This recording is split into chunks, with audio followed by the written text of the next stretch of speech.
Hi there, welcome to the Becca How-To series. I'm Jen Vaughn, and today we're going to go over our studio camera.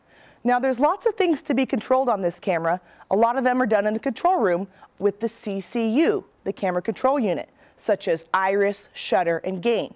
So we'll be going over those in a different series. Today we're going to talk about safety, basic operation, and of course, what to do to get things started.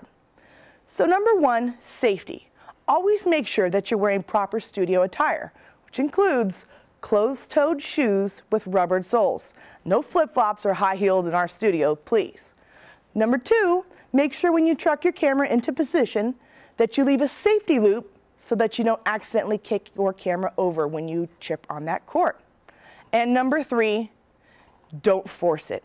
If you experience resistance or feel resistance when you're trying to move something, don't force it. It's probably a lock that you're going to have to unlock before you get started. Now there's three main places where we have locks on this camera. Number one, we have our pan and tilt locks. When these pan and tilt locks are engaged, you're not able to pan left and right or tilt up and down. So if you find that there's some resistance, don't force it. You need to unlock your tilt lock and pan lock, all right? Pan lock is on the inside, your tilt lock is on the outside. When they're pushed down, you can't move them. When they're pushed up, you are able to move them. Secondly, we also have our pedestal. The pedestal moves down and up. Now if you find resistance, don't force it. The pedestal might be locked. Down here, we have a pedestal lock, and when it's engaged into the red position, you won't be able to move this pedestal up or down. So don't force it. Make sure that you unlock the pedestal lock when you move it up and down. There's a second pedestal lock way down under here. When we come all the way to the bottom, you'll hear it click. And that safety lock will not allow you to raise this. So what you need to do is push down slightly, raise this lever, and then you'll be able to raise the pedestal. So don't force it. All right, third place you don't want to force it is the wheels. Our wheels have brakes here. If the button is pressed down, you will not be able to turn the wheel. When the button is up, you can turn the wheels left to right. Take a look at all three wheels and notice how they're all moving together. If only one of the wheels is moving, that might be the brake over here, which will allow you to move one wheel at a time, or all three wheels at a time.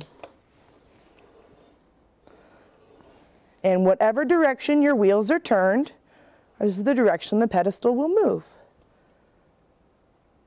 As the camera operator, you're going to be communicating with the control room using your headset. This is called a PL headset.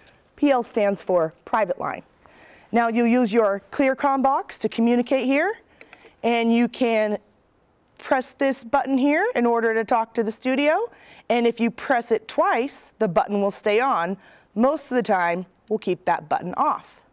Right underneath here, we have our focus controls. This is our focus servo, which allows you to focus further or closer away from your camera.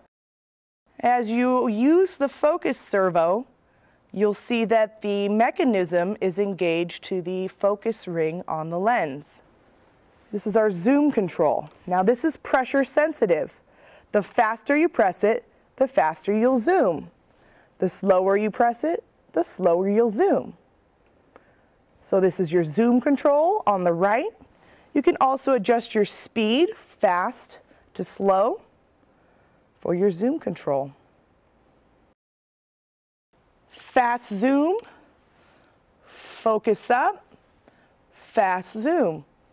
You can also have a slower zoom, slow zoom, slow zoom. Now before you start taping, always make sure to get critical focus by zooming all the way into the eyes of your talent Make sure you have real sharp focus before you zoom out and get proper framing. Well, that's it for the basic safety operation of a studio camera. Next up, how to operate the jib.